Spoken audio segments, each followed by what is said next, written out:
പ്രതിഫലാർഹമായ ഒരു അമലായി സ്വീകരിക്കുകയും ചെയ്യുമാറാകട്ടെ. ആരാണ് അഹ്ലുസുന്ന? എന്താണ് അവരുടെ ആദർശം? അഹ്ലുസുന്നയുടെ ആദർശത്തിൽ നിന്ന് വ്യതിയാനം സംഭവിച്ചത് ആർക്കൊക്കെയാണ്? ഇതാണ് യഥാർത്ഥത്തിൽ ഇന്നത്തെ നമ്മുടെ വിഷയത്തിന്റെ ചുരുക്കം. ഞങ്ങളാണ് യഥാർത്ഥ അഹ്ലുസുന്നത്ത് വൽ ജമാഅ. മറ്റുള്ളവരൊക്കെ സുന്നത്ത് ജമാഅത്തിൽ നിന്ന് പിഴച്ചുപോയ പുത്തൻവാദികളും പുതിയ കക്ഷികളുമാണ്. സ്വർഗത്തിൽ പോകുന്ന ഏക കക്ഷി ഞങ്ങൾ മാത്രമാണ് എന്ന് വാദിക്കുന്ന പല സംഘങ്ങളും നമ്മുടെ നാട്ടിലുണ്ട്. യാഥാർത്ഥിക വിഭാഗത്തിൽപ്പെട്ട ഇരു സമസ്തക്കാരും അതുപോലെ തന്നെ സംസ്ഥാനക്കാരും ദക്ഷിണക്കാരും തബ്ലീഗുകാരും എല്ലാവരും അവകാശപ്പെടുകയും ഞങ്ങൾ യഥാർത്ഥ അഹ്ലുസുന്നത്ത് വൽ ജമാഅത്തിന്റെ ആളുകളാണ്. യഥാർത്ഥത്തിൽ അഹ്ലുസുന്ന വൽ ജമാഅ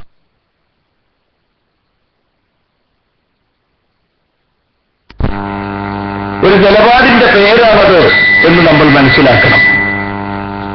ഷെയ്ഖ് അബ്ദുൽ ഖാദർ ജീലാനിയുടെ ഉന്നയിൽ അഹ്ലുസുന്നത്ത് വൽ ജമാഅത്ത് എന്താണെന്ന് നിർവചിച്ച് പറഞ്ഞിട്ടുണ്ട്. ഫഅലൽ മുഅ്മിനി ഇത്തിബാഉ സുന്ന വൽ ജമാഅ, അസുന്നത്തും അൽ ജമാഅത്തും പിൻപറ്റൽ മുഅ്മിനീങ്ങളുടെ ബാധ്യതയാണ് എന്ന് പറഞ്ഞ ശേഷം ഫസുന്നത്തു മാ സന്നഹു റസൂലുള്ളാഹി സ്വല്ലല്ലാഹു അലൈഹി വസല്ലം, അസുന്ന എന്നതുകൊണ്ട് ഉദ്ദേശിക്കുന്നത് അല്ലാഹുവിന്റെ റസൂൽ ശരിയാക്കി കാണിച്ചതാണ്. വൽ ജമാഅത്തു മുത്തഫഖ അലൈഹി അസ്ഹാബ് റസൂലില്ലാഹി സ്വല്ലല്ലാഹു അലൈഹി വസല്ലം ഫീ ഖിലാഫത്തിൽ അഇമ്മത്തിൽ അർബഅ, അൽ ജമാഅ എന്നതുകൊണ്ട് ഉദ്ദേശിക്കുന്നത് 4 ഖലീഫമാരുടെ കാലത്ത് സഹാബികൾ ഏകോപിച്ചെടുത്ത തീരുമാനം. അപ്പൊ പ്രവാചക ചര്യയും സഹാബത്തിന്റെ ഏകോപിച്ച നിലപാടുകളും അവലംബമാക്കി ജീവിക്കുന്നവർക്ക് പറയുന്ന പേരാണ് യഥാർത്ഥത്തിൽ അഹ്ലുസുന്നത്ത് വൽ ജമാഅ എന്നത്. ആ നിലപാട് സ്വീകരിക്കുന്നവർ ഖിയാമം വരെ ഈ നാട്ടിൽ ഉണ്ടാകും. അത് ചില നാട്ടിൽ ഒരാളായിരിക്കും, ചിലപ്പോൾ 2 ആളായിരിക്കും. പക്ഷെ ആ നിലപാട് സ്വീകരിച്ചവരാരോ അവർക്കാണ് യഥാർത്ഥത്തിൽ അഹ്ലുസുന്ന വൽ ജമാഅ എന്ന പേര് യഥാർത്ഥത്തിൽ ഇസ്ലാമിക പണ്ഡിതന്മാർ നൽകിയിട്ടുള്ളത്. പൊതുവെ ജനങ്ങളുടെ ധാരണ എന്താണെന്ന് ചോദിച്ചാൽ ഭൂരിപക്ഷം ചെയ്യുന്നതെന്തോ അതാണ് അഹ്ലുസുന്നത്ത് വൽ ജമാഅ. ഭൂരിപക്ഷത്തിന്റെ വിശ്വാസവും കർമ്മങ്ങളും പിന്തുടർന്നാൽ നമ്മൾ സുന്നത്ത് ജമാഅത്തുകാരനായി. അല്ലെങ്കിൽ കഴിഞ്ഞ തലമുറയിൽ നിന്നോ തൊട്ടു മുമ്പുള്ള തലമുറയിൽ നിന്നോ പരമ്പരാഗതമായി കിട്ടിയിട്ടുള്ള വിശ്വാസങ്ങളും ആചാരങ്ങളും മാമൂലികളും അതൊക്കെ വര തെറ്റാതെ കൊണ്ടു നടന്നാൽ ഞാൻ സുന്നത്ത് ജമാഅത്തുകാരനായി എന്നാണ് പൊതുവെ ജനങ്ങൾ ധരിച്ചു വെച്ചിട്ടുള്ളത്. വാസ്തവത്തിൽ മാമൂലികൾക്കോ നാട്ടു നടപ്പുകൾക്കോ ഒന്നും ഇസ്ലാമിൽ സ്ഥാനമില്ല എന്നാണ് അഹ്ലുസുന്നത്തിന്റെ ആദർശം തന്നെ. മറിച്ച് പ്രമാണങ്ങളിലുള്ളതെന്തോ അതാണ് ഇസ്ലാമിന്റെ ആദർശമെന്ന് അഹ്ലുസുന്നത്ത് പഠിപ്പിക്കുന്നു.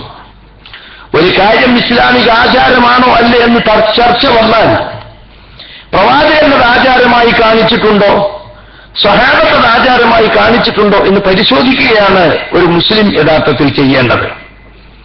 പ്രമാണങ്ങളിലുള്ളതെന്തോ അതാണ് ദീൻ എന്ന് ആവർത്തിച്ച് ഓർമ്മപ്പെടുത്തുകയാണ് യഥാർത്ഥത്തിൽ അഹ്ലുസുന്നത്തിന്റെ ഉലമാക്കൾ ചെയ്തിട്ടുള്ളത്. ഇവിടെ നമ്മുടെ നാടുകളിലൊക്കെ നാലിലൊരു മദ്ഹബ് സ്വീകരിച്ചില്ലെങ്കിൽ അവൻ അഹ്ലുസുന്നത്ത് വൽ ജമാഅത്തിൽ നിന്ന് പുറത്താണ് എന്ന് ചിന്തിക്കുന്നവരുണ്ട്. ഫൽ ഖാരിജു അനിൽ മദാഹിബി ളാല്ലും മുളില്ലുൻ, 4 മദ്ഹബുകളിൽ നിന്ന് പുറത്തു പോയവൻ പിഴച്ചവനും പിഴപ്പിക്കുന്നവരുമാണെന്ന് പള്ളി ദർസുകളിൽ ഓതുന്ന കിതാബുകളിൽ വരെ എഴുതി വെച്ചിട്ടുണ്ട്. യഥാർത്ഥത്തിൽ ഇമാമിങ്ങൾ ആരെങ്കിലും പറഞ്ഞിട്ടുണ്ടോ നിങ്ങൾ ഞങ്ങളുടെ മദ്ഹബിനെ, ഞങ്ങളുടെ അഭിപ്രായങ്ങളെ നിങ്ങൾ അന്ധമായി പിന്തുടരണം, തെളിവും ന്യായവും നോക്കാതെ അത് സ്വീകരിക്കണം, ഞങ്ങളുടെ വാക്ക് ദീനിൽ അവസാനത്തെ വാക്കാണ്, അത് ചോദ്യം ചെയ്യാതെ അംഗീകരിച്ചു കൊള്ളണമെന്ന് ഇമാമിങ്ങൾ ആരും പറഞ്ഞിട്ടില്ല. ഇമാം അബൂ ഹനീഫത്തുൽ കൂഫി പറഞ്ഞിട്ടുണ്ടോ? ഇമാം ഷാഫി പറഞ്ഞിട്ടുണ്ടോ? ഇമാം മാലിക് ബിൻ അനസ് പറഞ്ഞിട്ടുണ്ടോ? ഇമാം അഹ്മദ് ബിൻ ഹംബൽ പറഞ്ഞിട്ടുണ്ടോ? പറഞ്ഞിട്ടില്ല. മറിച്ച് ഇമാമിങ്ങളൊക്കെ ജനങ്ങളോട് പറഞ്ഞത് നിങ്ങൾ ഖുർആനിലേക്കും സുന്നത്തിലേക്കും മടങ്ങണം എന്നാണ്. 4 മദ്ഹബുകളുടെ കൂട്ടത്തിൽ ഏറ്റവും കൂടുതൽ അനുയായികളുള്ള ഹനഫി മദ്ഹബ് അത് ചേർത്തി പറയപ്പെടുന്നത് ഇമാം അബൂ ഹനീഫത്തുൽ കൂഫിയിലേക്കാണ്. ഇവിടെ നമ്മൾ മനസ്സിലാക്കണം, ഇമാമിങ്ങൾ മദ്ഹബ് ഉണ്ടാക്കിയിട്ടില്ല. അവർ തങ്ങളുടെ പേരിൽ കുറെ അഭിപ്രായങ്ങൾ എഴുതിക്കൂട്ടി ഇതാണ് ഞങ്ങളുടെ മദ്ഹബ്, ഇതിലേക്ക് വരുമെന്ന് പറഞ്ഞ ആളുകളെ ക്ഷണിച്ചിട്ടില്ല. ഇമാമിങ്ങൾക്ക് ശേഷം വന്ന ശിഷ്യന്മാരുടെ ശിഷ്യന്മാരോ ആണ് ഇമാമിങ്ങളുടെ അഭിപ്രായങ്ങളെ ക്രോഡീകരിച്ച് മദ്ഹബാക്കി അതിനുവേണ്ടി വാദിക്കുകയും വാദപ്രതിവാദം നടത്തുകയും അതിന് പ്രതിരോധിക്കാൻ വേണ്ടി പുസ്തകങ്ങൾ എഴുതുകയും ഒക്കെ ചെയ്തിട്ടുള്ളത്. അപ്പൊ ഇമാം അബൂ ഹനീഫത്തുൽ കൂഫി എന്താ പറഞ്ഞത്? അദ്ദേഹം വളരെ വ്യക്തമായി പറഞ്ഞു, എന്റെ തെളിവ് എന്താണെന്ന് അറിയാത്തവൻ എന്റെ വാക്കുകൊണ്ട് ഫത്വ കൊടുക്കാൻ തന്നെ പാടില്ല എന്ന് പറഞ്ഞാൽ അബൂ ഹനീഫ പറഞ്ഞിരിക്കുന്നു എന്നുകൊണ്ട് നിങ്ങൾ ഫത്വ കൊടുക്കാൻ പാടില്ല. ഇന്ന ആയത്തിന്റെ അടിസ്ഥാനത്തിൽ ഇന്ന ഹദീസിന്റെ അടിസ്ഥാനത്തിൽ അബൂ ഹനീഫ ഇന്നത് പറഞ്ഞിരിക്കുന്നു എന്ന് നിങ്ങൾക്ക് വേണമെങ്കിൽ പറയാം. എന്ന് പറഞ്ഞാൽ എന്റെ വാക്ക് ദലീലല്ല, ഞാൻ അവലംബിച്ച പ്രമാണം ഏതോ അതാണ് ദലീല്. അതുകൊണ്ട് ഹറാമുൻ അലാ മൻ ലം യഅരിഫ് ദലീലി അൻ യുഫ്തിയ ബികലാമി. അപ്പൊ തന്റെ വാക്ക് ദീനിൽ പ്രമാണമല്ലെന്നും താൻ അവലംബിച്ച തെളിവേതോ അതാണ് പ്രമാണമെന്നുമാണ് ഇമാം അബൂ ഹനീഫത്തുൽ കൂഫി പറഞ്ഞിട്ടുള്ളത്. എന്നിട്ട് ഇവിടെ അബൂ എന്ന് പറഞ്ഞാൽ പിന്നെ അവിടെ തെളിവ് നോക്കണ്ട, ഖുർആൻ നോക്കണ്ട, ഹദീസ് നോക്കണ്ട എന്നേരത്താണ് ഹനഫികളുള്ളത്. ഞാനൊരു ചെറിയ ഉദാഹരണം പറഞ്ഞു തരാം. മഗ്രിബിനും ഇശാഇനും സുബഹിക്കുമൊക്കെ നമ്മൾ ഗൈറുൽ മഗ്ദൂബി അലൈഹിം വലദ്ദാലീൻ എന്ന് പറഞ്ഞാൽ ഉറക്ക മഅ്മൂമീങ്ങൾ ആമീൻ എന്ന് പറയും. ഹദീസിൽ വളരെ വ്യക്തമായി വന്നതാണ്, ഇത് അമ്മനൽ ഇമാമു ഫഅമ്മിനു, ഇമാം ആമീൻ പറഞ്ഞാൽ നിങ്ങളും ആമീൻ പറയണം. സഹാബികൾ ആമീൻ പറഞ്ഞിട്ട് പള്ളിയിൽ മുഴക്കം അനുഭവപ്പെട്ടിരുന്നു, പള്ളി പ്രകമ്പനം കൊണ്ടിരുന്നു എന്ന് ഒരു ഹദീസിലുണ്ട്. പക്ഷെ ഹനഫി പള്ളി പോയാലോ നിങ്ങൾക്കത് കേൾക്കാൻ പറ്റൂല, നിങ്ങൾ ആമീൻ പറഞ്ഞാൽ ഞങ്ങൾ ഒറ്റക്കാവും. എന്നാൽ നിങ്ങൾ ആ ഹദീസ് എടുത്തിട്ട് ആ ഇമാമിന് കൊണ്ടുപോയി കാണിച്ചു കൊടുത്താലോ അദ്ദേഹം സ്വീകരിക്കൂല. ഞാൻ ഹനഫിയാണ്, എനിക്ക് ഹദീസ് നോക്കേണ്ട ആവശ്യമില്ല, ഞങ്ങളുടെ മദ്ഹബ് അതാണ്. ഒരു ഉദാഹരണം മാത്രം ഞാൻ പറഞ്ഞത്. ഇതുപോലെ ഹദീസുകൾ ശരിക്ക് തൊട്ട് കാണിച്ചാൽ പോലും സ്വീകരിക്കാതെ ഇമാമിങ്ങൾ പറഞ്ഞിട്ടുണ്ട്, ഇമാമിങ്ങൾക്ക് ശേഷം വന്ന മദ്ഹബി പണ്ഡിതന്മാർ പറഞ്ഞിട്ടുണ്ടെന്ന് പറഞ്ഞാൽ അതിൽ ഉറച്ചു നിൽക്കുന്ന സ്വഭാവം. ഇത് മദ്ഹബി പക്ഷപാതിത്വമാണ്, ഇതൊരിക്കലും അഹ്ലുസുന്നത്തിന്റെ അടയാളമല്ല. നിങ്ങൾ നോക്കൂ, ഇമാം മാലിക് ബിൻ അനസ് റഹ്മഹുല്ലാഹ് മദീനത്തെ ഇമാമാണ്. അദ്ദേഹം പറഞ്ഞത് എന്താ അറിയോ? റസൂലുള്ളാഹിന്റെ ഖബറിനെ ചൂണ്ടിക്കൊണ്ട് പറഞ്ഞു, ഏതൊരാളുടെ വാക്കിലും തള്ളേണ്ടതും കൊള്ളേണ്ടതും ഉണ്ടാകും, ഈ ഖബറിന്റെ ഉടമയായ റസൂലിന്റേതൊഴികെ. അദ്ദേഹം ഫിഖ്ഹി വിഷയങ്ങളിൽ ക്രോഡീകരിച്ച അഭിപ്രായങ്ങൾ നാട്ടിൽ ശരീഅത്ത് നിയമമാക്കി നടപ്പിലാക്കട്ടെ എന്നൊരു ഭരണാധികാരി ചോദിച്ചപ്പോൾ പാടില്ല എന്ന് അദ്ദേഹം പറഞ്ഞത്. ആളുകൾ അവരുടെ പഠനത്തിന്റെയും അന്വേഷണത്തിന്റെയും അടിസ്ഥാനത്തിൽ വിവിധ അഭിപ്രായങ്ങൾ എത്തിച്ചേർന്നിട്ടുണ്ടാകും. നിങ്ങൾ ഭരണയന്ത്രം ഉപയോഗിച്ച് എന്റെ അഭിപ്രായം നാട്ടിലെ ശരീഅത്തായി അടിച്ചേൽപ്പിക്കുന്നത് ശരിയല്ല എന്നാണ് ഇമാം മാലിക് അവറുകൾ പറഞ്ഞത്. ഇമാം മാലിക് അവരുടെ ശിഷ്യനാണല്ലോ ഇമാം ഷാഫി റഹ്മത്തുള്ളാഹി അലൈഹി. അദ്ദേഹം എന്താ പറഞ്ഞത്? നമ്മുടെ നാട്ടിലെ ഷാഫിയാക്കളാണ് ഞങ്ങളെന്ന് പറയുന്ന സമസ്തക്കാരെന്ന് പറഞ്ഞ് ജനങ്ങളെ പഠിപ്പിക്കുന്നുണ്ടോ? ഇമാം ഷാഫിയുടെ വസിയത്ത് എന്താ? ഇദാ റഅയ്തും ഫീ കലാമി മാ യുഖാലിഫുൽ ഹദീസ് ഫഅമലൂ ബിൽ ഹദീസ് വദ്രിബൂ ബി കലാമിൽ ഹായിത. എന്റെ വാക്കിൽ നിങ്ങൾ കിതാബിനും സുന്നത്തിനും എതിരായിട്ട്, ഹദീസിനെതിരായിട്ട് വല്ലതും കണ്ടാൽ നിങ്ങൾ എന്തു വേണം? ആ ഹദീസിനെതിരായ വാക്ക് ഇമാം ഷാഫി പറഞ്ഞതല്ലേ എന്ന് ന്യായീകരിക്കല്ല വേണ്ടത്. നിങ്ങൾ ഹദീസ് കൊണ്ട് അമൽ ചെയ്യും, എന്റെ വാക്കിനെ നിങ്ങൾ വലിച്ചെറിയുകയും വേണം എന്നാണ് ഇമാം അവറുകൾ പറഞ്ഞിട്ടുള്ളത്. കണ്ടോ, തന്റെ വാക്കിൽ തെറ്റുണ്ടാവില്ല, തനിക്ക് അബദ്ധം പറ്റൂല. എനിക്കൊരിക്കലും ഹദീസിനെതിരായ ഒരു വാക്ക് എന്റെ പുസ്തകത്തിൽ, എന്റെ വാക്കിൽ വരൂല എന്നല്ല, വരാൻ സാധ്യതയുണ്ട്. അതുകൊണ്ട് എന്റെ വാക്കിനല്ല പ്രാമാണികത, റസൂലുള്ളാഹിന്റെ ഹദീസിനാണ് പ്രാമാണികത എന്ന് അദ്ദേഹം പറഞ്ഞ് നമുക്ക് കാണാൻ സാധിക്കും. ഇമാം ഷാഫി റഹ്മത്തുള്ളാഹി അലൈഹിയുടെ ശിഷ്യനാണ് ഇമാം അഹ്മദ് ബിൻ ഹംബൽ ശൈബാനി. അദ്ദേഹം പറഞ്ഞതെന്താ? ലാ തുഖല്ലിദ്നി വലാ തുഖല്ലിദന്ന മാലിക്കൻ വല ഔസാഇയ വല നഖഇയ. നീ എന്നെയോ ഇമാം മാലിക്കിനെയോ ഇമാം ഇബ്രാഹിം നഖഇയയോ മറ്റാരെയും നീ അന്ധമായി തെളിവ് നോക്കാതെ പിൻപറ്റല്ലേ. വഖുദിൽ അഹ്കാമ മിൻ ഹൈസു അഖദു. അവരൊക്കെ ദീനിന്റെ വിധികൾ എവിടുന്നാണ് സ്വീകരിച്ചത്? മിനൽ കിതാബി വസുന്ന, കിതാബിൽ നിന്നും സുന്നത്തും അവിടുന്ന് നീയും സ്വീകരിച്ചോ എന്നാണ് വളരെ വ്യക്തമായി നാലാമത്തെ മദ്ഹബിന്റെ ഇമാമായി അറിയപ്പെടുന്ന ഇമാം അഹ്മദ് ബിൻ ഹംബൽ ശൈബാനി പറഞ്ഞിട്ടുള്ളത്. ഞാൻ ചുരുക്കി പറഞ്ഞതാണ്, 4 മദ്ഹബിന്റെ ഇമാമുകളും പ്രമാണങ്ങളിലേക്ക് മടങ്ങാൻ ജനങ്ങളോട് പറഞ്ഞിട്ടുള്ളത്. ഞങ്ങളുടെ വാക്കുകളിലേക്ക് മടങ്ങണം എന്നല്ല. പക്ഷെ ഇന്ന് ലോകത്തിന്റെ പല ഭാഗത്തും ഞങ്ങൾ അഹ്ലുസുന്നത്ത് വൽ ജമാഅത്തിന്റെ ആളുകളാണെന്ന് പറയുന്നവർ ഈ 4 മദ്ഹബിനെ അന്ധമായി അനുകരിക്കുകയും അതിൽ നിന്ന് പുറത്തുപോയവരുണ്ടെങ്കിൽ അവർ പിഴച്ചവരാണ് എന്ന് വിധിക്കുകയും ചെയ്യുന്നു. നമ്മൾ പറയുന്നു 4 മദ്ഹബിന്റെ കിതാബുകൾ നമ്മൾ വായിക്കണം. 4 ഇമാമിങ്ങളും ദീനിന് സേവനം ചെയ്തവരാണ്. അവരുടെ എല്ലാവരുടെയും ഗ്രന്ഥങ്ങൾ കൂട്ടിവെക്കുമ്പോഴാണ് ഇസ്ലാമിന്റെ പൂർണ്ണരൂപം നമുക്ക് കിട്ടുന്നത് എന്നാണ്. അവർ ദീനിന് സേവനം ചെയ്തവരും ആത്മാർത്ഥമായി ഇതിനെ നിഷേധിച്ചവരുമാണ്. അതുകൊണ്ട് ഏതെങ്കിലും ഒരു മദ്ഹബിന്റെ കിതാബ് മാത്രം പഠിച്ച് മറ്റു മദ്ഹബുകൾ പരിഗണിക്കാതിരിക്കുക എന്നത് ശരിയല്ല.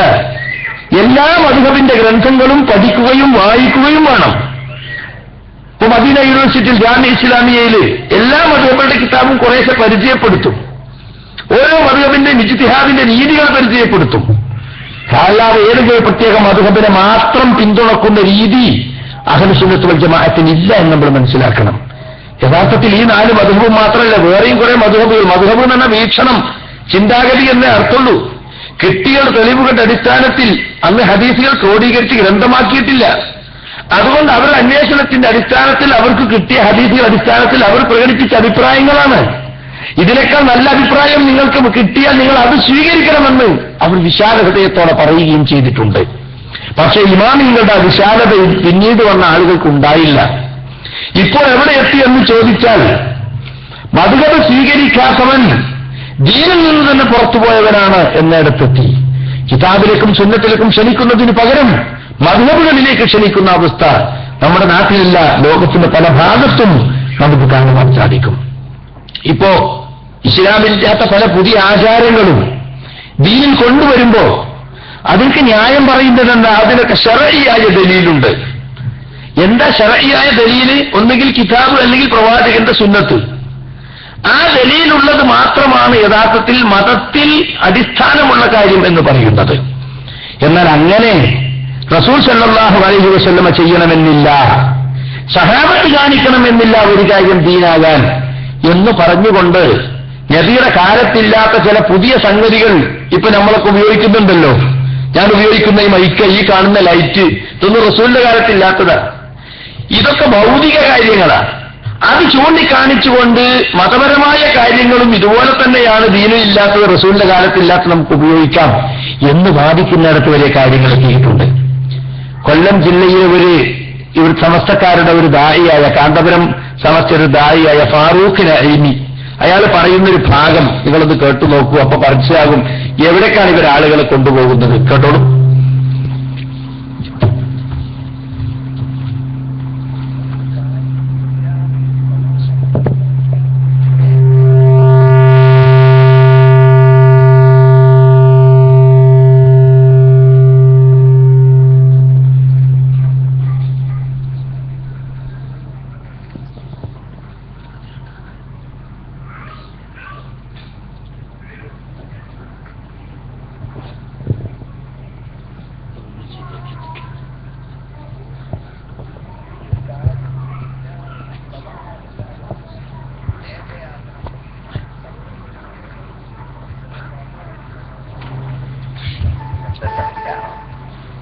അത് ശരിയാകുമ്പോൾ ഇട്ട് കാണിച്ചാൽ മതി.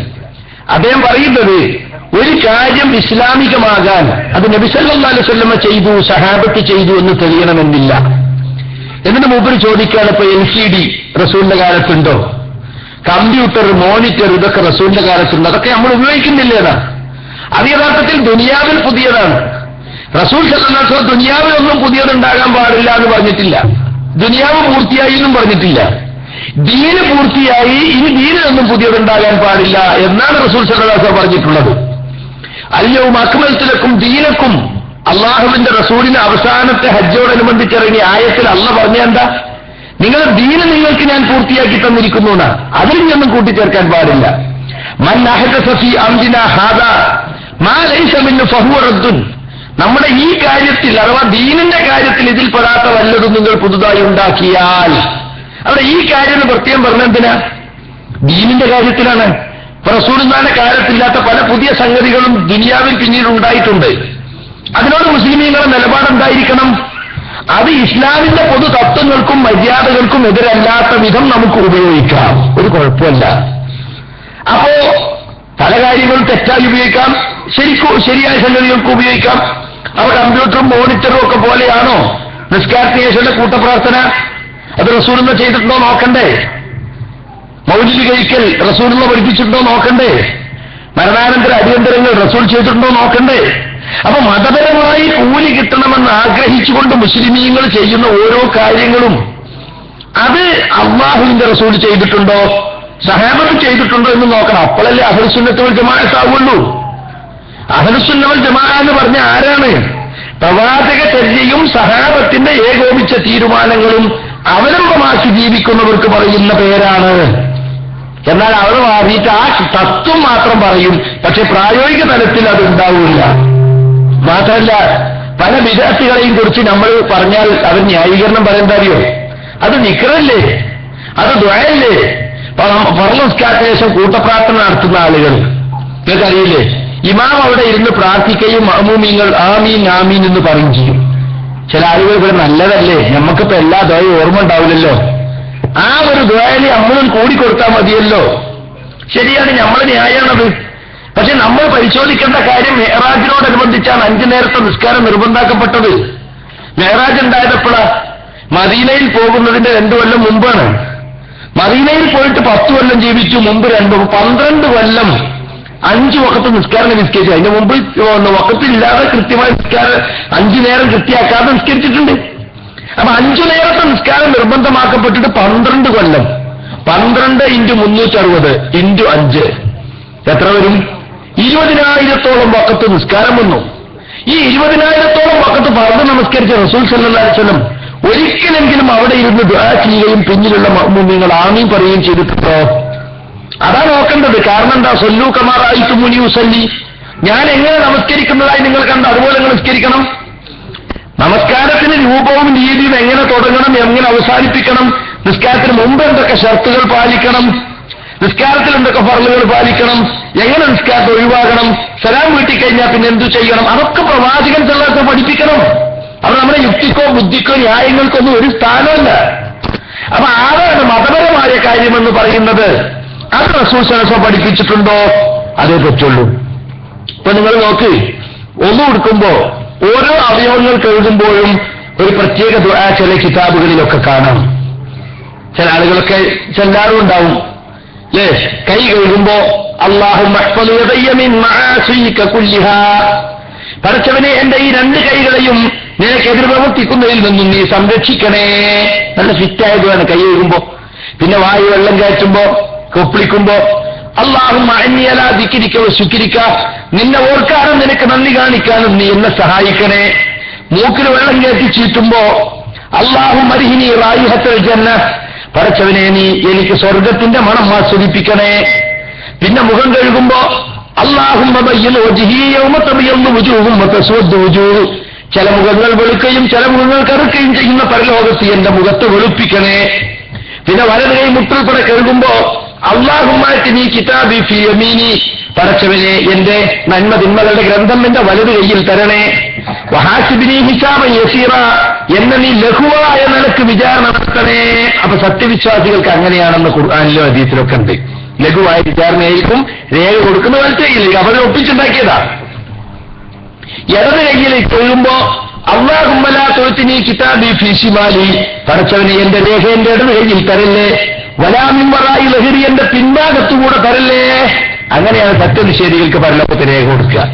പിന്നെ തല തടവുമ്പോ അല്ലാഹുമ്മ അർജിം ശഅരി വ ബശരി അലന്നാർ, എന്റെ മുടിക്കും എന്റെ തൊലിക്കും നരകത്തെ ഹറാമാക്കണേ, നരകത്ത് കടത്തല്ലേ. പിന്നെ കാല് കഴുകുമ്പോ അല്ലാഹുമ്മ സബ്ബിത് ഖദമി അല സിറാത്ത് യൗമ തജില്ലു ഫീഹിൽ അഖ്ദാം, കാൽപാദങ്ങൾ ഇറങ്ങിപ്പോകുന്ന സിറാത്ത് പാലത്തിൽ എന്റെ കാലിനെ നീ ഉറപ്പിച്ചു നിർത്തണേ. ഒന്ന് കഴിയുമ്പോഴേക്കിന് ഓരോ അവയവത്തിനും ഫിറ്റായി കണ്ടോ, നല്ല 22 കാറ്റ് ദ്വാ. പക്ഷേ ഇമാം നവവി റഹ്മത്തുള്ളാഹി അലൈഹി അദ്ദേഹത്തിന്റെ മിൻഹാജ് എന്ന കിതാബിൽ പറഞ്ഞത് എന്താണെന്നറിയോ? വുളൂന്റെ ബാബ് അവസാനിക്കുന്നിടത്ത് ഹറഫ്തു ദുആ അൽ-അലായി, അവയവങ്ങൾ കഴുകുമ്പോഴുള്ള ദുആയെ ഞാൻ ഒഴിവാക്കിയിരിക്കുന്നു. കാരണം ഇതിലാ അസ്ല ലഹു, അതിന് അസലില്ല, അടിസ്ഥാനമില്ല. കണ്ടോ, അടിസ്ഥാനമില്ല തന്നെ കിതാബിലില്ല. ആ കിതാബിലുണ്ടല്ലോ ഞാൻ പഠിച്ചത്.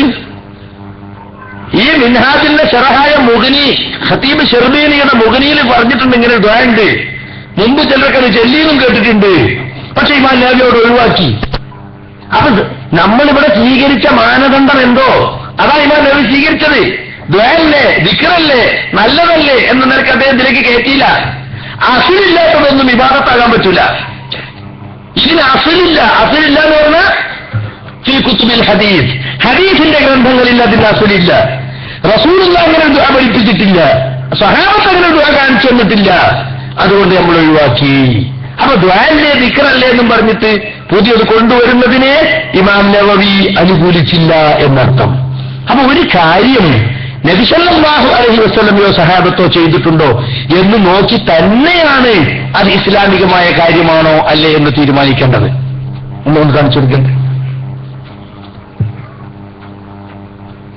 ഈ നിസ്കാരത്തെ ദ്വാരന്റെ ശേഷം ഒരു സലാത്ത് ചെല്ലുന്നുണ്ടല്ലോ ഇപ്പോൾ, അത് എന്താ എന്റെ നിയമം? നമ്മളും ചെറുപ്പത്തിലുള്ള കാലത്ത് അങ്ങനെ സ്വലാത്ത് കണ്ടിട്ടില്ല, ഉള്ള പറയാലോ. ഇപ്പൊ കുറെ കാലമായിട്ട് ചില സ്ഥലങ്ങളിലൊക്കെ നിസ്കാരം കഴിഞ്ഞാൽ ചില സ്ഥലത്ത് 3 സ്വലാത്ത് ഏൽപ്പിക്കാതെ തുടങ്ങിയത് തോന്നുന്നുണ്ട് അല്ലെ. എന്തായാലും സ്വലാത്തത്തെ കാര്യം തർക്കല്ല.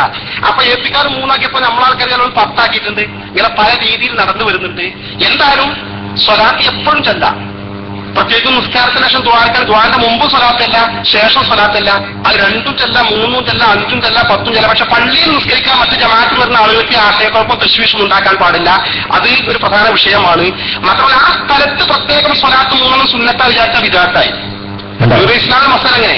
ഇപ്പോ നിസ്കാരത്തിന്റെ ശേഷം 3 സ്വലാത്ത് ചെല്ലൽ, ദുആന്റെ ശേഷം 3 സ്വലാത്ത് ചെല്ലൽ പ്രത്യേകം സുന്നത്താണ് വിശ്വസിച്ചാൽ തെറ്റാണ്, അനാചാരമാണ്, ഒഴിവാക്കപ്പെടേണ്ടതാണ്. അല്ല വേറെ ബാഹ്യമായ ദോഷവശങ്ങളൊന്നുമില്ലാതെ 3, 5, 10, 200, 1000 സ്വലാത്തൊക്കെ ആർക്കും ചെല്ലാൻ സ്വലാത്തിന്റെ പുണ്യം കിട്ടും. ഇതാണ് എന്റെ പൊതുവായ സമീപനം. ഒരിക്കൽ ഇവിടുന്ന് നമുക്ക് വിശ്വാസയോഗ്യനായ ഒരാള് ഒരു പരിപാടിക്ക് പറഞ്ഞു, ഒരു ചോദ്യം ചോദിച്ചപ്പോ അഭിമന്യനായ ശംസുറ ഇ.കെ. ഉസ്താദ് ഒരു പള്ളി ഉദ്ഘാടനത്തിന് വേണ്ടി പോകുമ്പോ പെരിങ്ങത്തൂർ ഭാഗത്ത് അസംസ്കരിക്കാൻ പള്ളി കയറി. ആ പള്ളി കയറി ദുആ കഴിഞ്ഞിട്ട് 3 സ്വലാത്ത് നമാരി ചൊല്ലി. അപ്പൊ ആളെ വിളിച്ചു, നിസ്കാരം കഴിഞ്ഞിട്ട് സ്വലാത്ത് കഴിഞ്ഞിട്ട്, എന്താണ് സ്വലാത്ത് ചോദിച്ചു. നിനക്ക് എവിടെ നിന്ന് കിട്ടി സ്വലാത്ത് എന്ന് പറഞ്ഞ് ചോദ്യം ചെയ്ത സംഭവത്തിന് സാക്ഷിയായ ഒരാളെ കണ്ടിട്ടുണ്ട്. അപ്പൊ പ്രത്യേകം അവിടെ സുന്നത്താണ് വിചാരിച്ച തെറ്റാ, ഇല്ലെങ്കിൽ ഓക്കെ, ശല്യമില്ലാത്തത്തിൽ എപ്പോഴും എന്ത് ചെയ്യാ, സ്വലാത്തല്ല. ഇതാണ് എന്റെ സമീപനം. കേട്ടില്ലേ? ഇതന്നെ നമ്മളെ സമീപനം.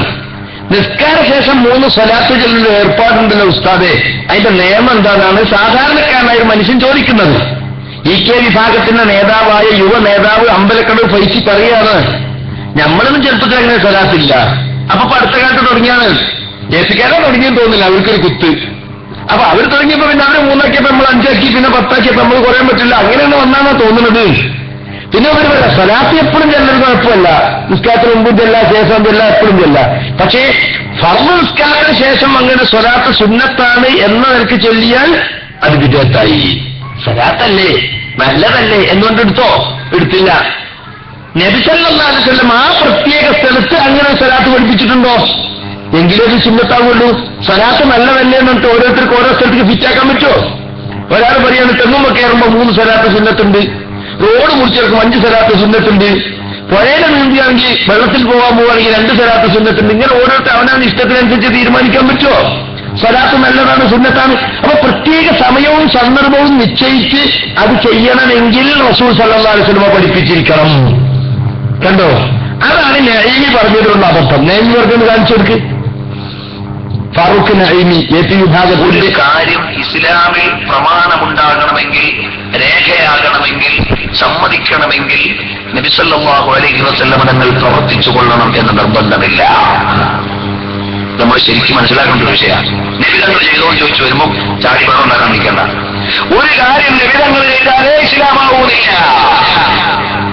ഒരു കാര്യം സഹാബികൾ ചെയ്താലേ ഇസ്ലാമാകൂ എന്നില്ല, ഒരു കാര്യം ഹദീസിൽ ഉണ്ടെങ്കിലേ ഇസ്ലാമാകൂ എന്നില്ല.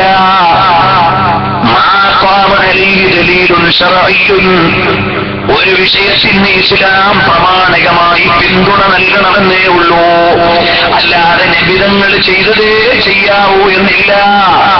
നബി സല്ലല്ലാഹു അലൈഹി വസല്ലം തങ്ങൾ പറഞ്ഞതേ ചെയ്തുകൂടൂ എന്നില്ല. അടിസ്ഥാനപരമായി ഇസ്ലാമിൽ അംഗീകാരമുണ്ടാകണം. ഉദാഹരണം പറഞ്ഞാലോ, നബി സല്ലല്ലാഹു അലൈഹി വസല്ലം തങ്ങളുടെ കാലത്ത് LCD ഇല്ല, നബി തങ്ങളുടെ കാലത്ത് കമ്പ്യൂട്ടർ ഇല്ല, നബി തങ്ങളുടെ കാലത്ത് മോണിറ്റർ ഇല്ല.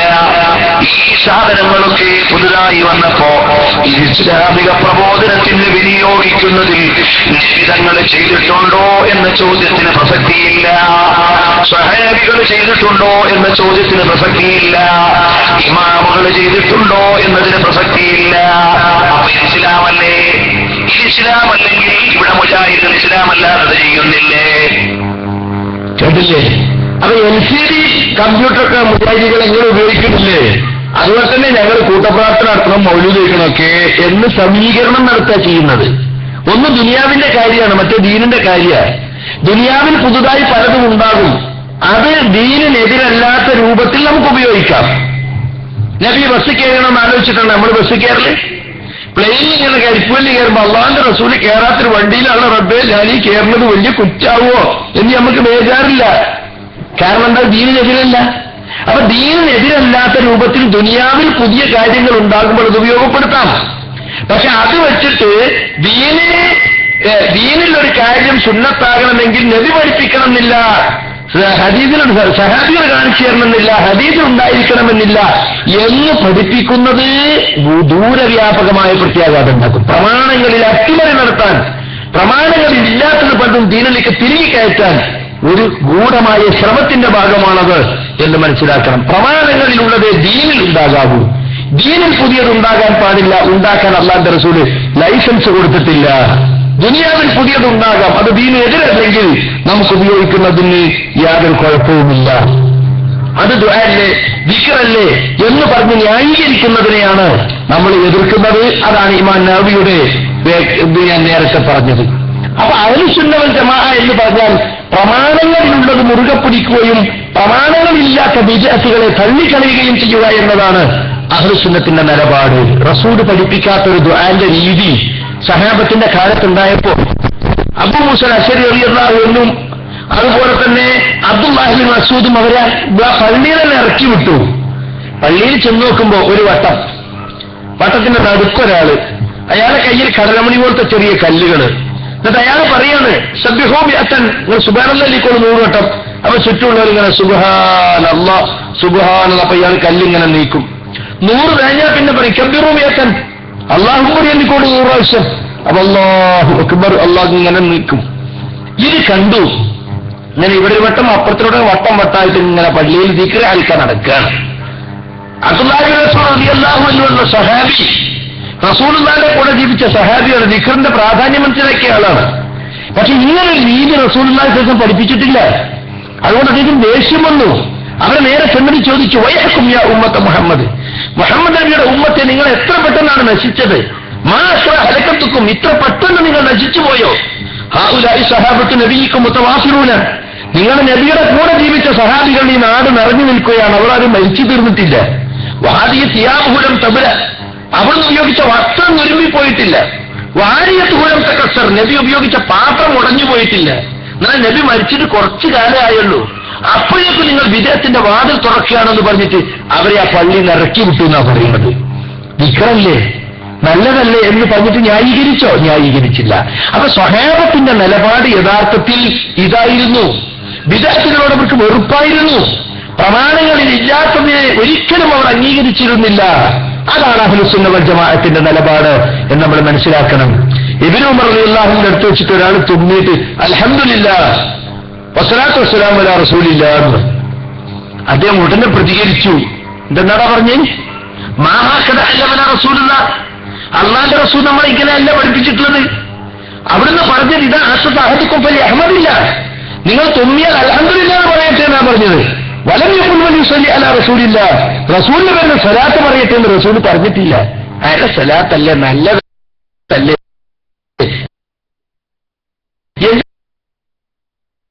ഞങ്ങൾ എതിർക്കുന്നത് എന്ന് അയാൾ ചോദിച്ചോ?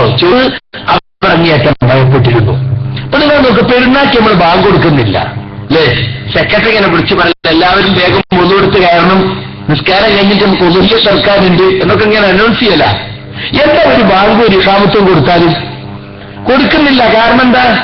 റസൂൽ സല്ലല്ലാഹു അലൈഹി വസല്ലം പെരുന്നാക്ക് ബാങ്ക് കൊടുത്തിട്ടില്ല. മയ്യത്ത് നിസ്കാരം ബാങ്ക് കൊടുക്കലുണ്ടോ? ഇഖാമത്തുണ്ടോ? ഗ്രഹണ നിസ്കാരം ബാങ്കുണ്ടോ? ഇഖാമത്തുണ്ടോ?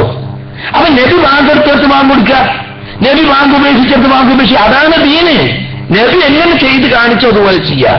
ഇബാദത്തുകളുടെ കാര്യത്തിൽ അടിസ്ഥാനം ഒന്നും ചെയ്യാൻ പാടില്ല, ഇല്ലാമാ വറദ ദലീൽ, ദലീൽ വന്നതല്ലാതെ, തെളിവ് വന്ന കാര്യമല്ലാതെ ഒന്നും ചെയ്യാൻ പാടില്ല എന്ന ഇബാദത്തിന്റെ കാര്യത്തിൽ നിയമം.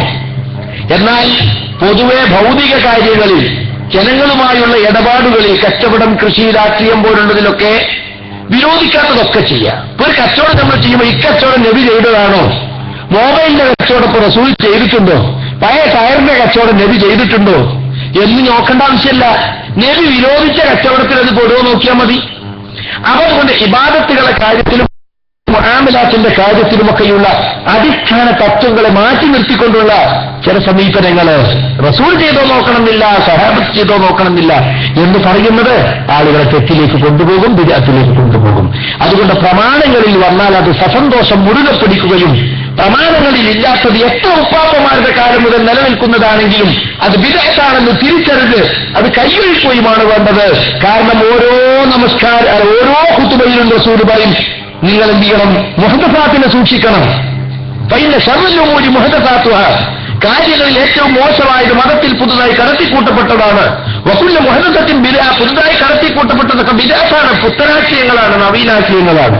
അത് അവസാനം നരകത്തിലാണ് എത്തുക എന്ന് ഓരോ പ്രസംഗത്തിലും പ്രവാചകൻ ശാസ്ത്രം ഓർമ്മപ്പെടുത്തുന്ന എന്തിനാ? ബിദ്അത്തിന്റെ ഗൗരവമാണത്. അപ്പോ അഹ്ലുസുന്നത്ത് വൽ ജമാഅത്ത് എന്ന് പറയുന്നവർ അസുന്ന എന്താണ്? അത് പ്രവാചക ചര്യയാണ്. അതിന്റെ നേരെ ഓപ്പോസിറ്റാ ബിദ്അത്ത്. ആ ബിദ്അത്ത് ചെയ്യുന്നവർ ഒരിക്കലും സുന്നി എന്ന് പറയാൻ പറ്റൂല, അവന് ബിദ്അത്ത് എന്നാ പറയേണ്ടത്. സുന്നത്തിനെ സ്വീകരിക്കുന്നവരാണ് സുന്നി, സുന്നത്തിനെ പിൻപറ്റുന്നവരാണ് സുന്നി. ഞാൻ സുന്നിയാണെന്ന് പറയും ചില ആള്, എന്നിട്ട് എല്ലാ ബിദ്അത്തും ചെയ്യുകയും ചെയ്യും. അത് പാടില്ല, പ്രവാചകൻ പഠിപ്പിക്കാത്ത പാടില്ല. മാത്രമല്ല ചില ആളുകളൊക്കെ അതൊക്കെ ഇപ്പൊ നമ്മുടെ സമുദായത്തിൽ നമ്മളിങ്ങനെ എതിർത്താൽ അനൈക്യവും ചിദ്രതയൊക്കെ ഉണ്ടാവൂലേ, ഓര് ചെയ്യണം, ഓര് ചെയ്തോട്ടെ എന്ന് വെച്ചാൽ പോരെ. സുഹൃത്തെ, അതിന് നരകത്ത് പോകൂലേ? ബിദ്അത്തിന്റെ ഗൗരവം റസൂൽ പറഞ്ഞതെന്താ? ബിദ്അത്തുകൾ നിങ്ങൾ സൂക്ഷിക്കണം, ബിദ്അത്തുകൾ വലാലത്താണെന്നാ പറഞ്ഞത്. പുല്ല ബിദ്അത്തും വലാലത്ത് എന്താ?